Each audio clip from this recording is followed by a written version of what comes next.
guys, Trolling Emu here, and I just wanted to say, oh my god, the Crysis 3 beta looks amazing. The footage you're seeing now was recorded at 720p, with everything except anisotropic filtering turned all the way down, and it still looks better than COD 8 or 15 ever will. If you haven't tried it yet, you definitely should, unless of course your computer isn't up for the challenge. Based on my experience and talking with a few other people who've played the beta, quad-core is definitely the way to go. I'm running a dual-core i5 overclocked to 4 GHz with hyperthreading, and I still get a little bit of stuttering here and there. I should reiterate that this is a beta, so things may improve by the shipping date, but it's still a decent indicator of which systems will and will not run the game without trouble. For those of you who haven't tried it yet, or just aren't interested in touching an unfinished product, I wanted to share my first impressions about the game. First off, I played Crysis 2 a couple weeks ago just to re-familiarize myself with the game mechanics, and I have to say, Crysis 3 is definitely improved over 2. In the old Crysis, you used to have shared energy between all of your abilities, and because Crysis 2 defaulted you to speed/strength mode, if you sprinted towards an objective, you'd usually arrive with almost no energy left. At least I would, because I'm an impatient catfish. But in Crysis 3 you have 2 energy reserves, one for armor, one for cloak. You have regular sprint and all the super jumping you could ever want, and I think it's a much better system. You can focus less on micromanaging your energy and focus more on engaging the enemy. When you take fire, you can always armor up, and if you need to make a sneaky getaway, the option is always available. The Crysis 3 open beta comes with 2 game modes, Crash Site and Hunter. Crash Site is kind of like King of the Hill, and Hunter is like Infection from Halo. In Crash Site, a dropship randomly sprinkles pods around the map, and your objective is to secure them and defend them to score points. Once you reach 200 points or time runs out, the game ends. You get a full array of loadouts to choose from, Assault, Scout, Sniper, and Gunner, and you can customize your perks and gun attachments. Pretty standard. I definitely like the Crash Site game mode more than the generic team deathmatch type games I played in Crysis 2, because everyone is focused on the objective. Even though you're traveling all over the map, there's a lot less flanking or looking over your shoulder to make sure no one randomly spawned behind you. You can actually move forward and attack with your team in a coordinated fashion. Hunter is an interesting addition to Crysis, and I think it works pretty well. The Hunters have infinite cloak and a crossbow, while the Cell Operatives have a basic choice of equipment and perks, and no nanosuit.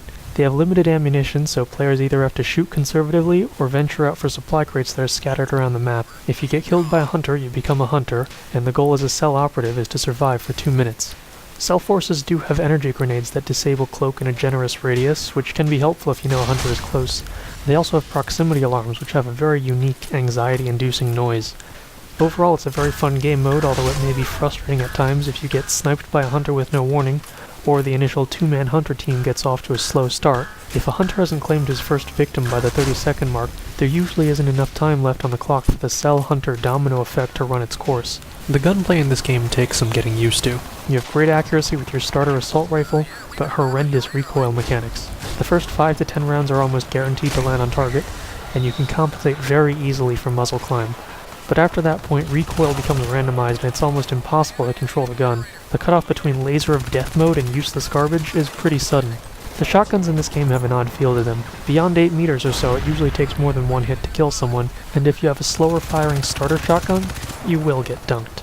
But a lot of people have had decent success with running up to someone cloaked and shooting them point blank, or shooting someone first and punching them in the face to finish them off. It helps that the Scout class has higher than normal movement speed. The machine gun is pretty comparable to the M60 in Suppression Field 3, Battlefield, but it also has equally impossible recoil mechanics as the assault rifle at longer ranges. I don't really like it, although as a gunner you do get rocket launchers instead of grenades, which are helpful for taking down pingers. There have been a lot of people complaining about mouse acceleration in this game, and while I admit it's been noticeable at times, it hasn't actually stopped me from wrecking noobs. But giving users the choice to disable it really ought to be an option in the final shipping version. What irks me more than mouse acceleration though is input lag, which I feel is definitely present, maybe about 20 to 30 milliseconds. It's not a killer, but it definitely detracts from the experience, and it may not be present on higher end rigs, but if it's showing up on my computer, it'll be showing up on a lot more that are worse than mine. In terms of how the game plays, it's pretty similar to Battlefield, but with a few twists. Aim down sights whenever you have the presence of mind to do so, because hip fire without a laser sight is abysmal. Pull back between engagements to let your armor regenerate, which is pretty quick. And don't camp. Crysis is a very non-linear game, and levels always have multiple layers and routes for you to get flanked from.